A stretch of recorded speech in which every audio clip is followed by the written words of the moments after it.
పరిచర్యను తుదముట్టించుటే నా నియమమాయనే. నీ సన్నిధిలో నీ పొందుకోరి నీ స్నేహితుడానైతినే.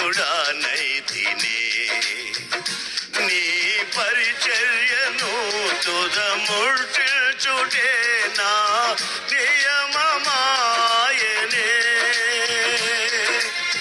నీ సన్నిధిలో నీ పొందుకోరి నీ స్నేహితుడానైతినే. ఆహ నా ధన్యత, ఓహో నా భాగ్యము, ఏమని వివరించును, ఏమని వివరించును. ఆహ నా ధన్యత, ఓహో నా భాగ్యము,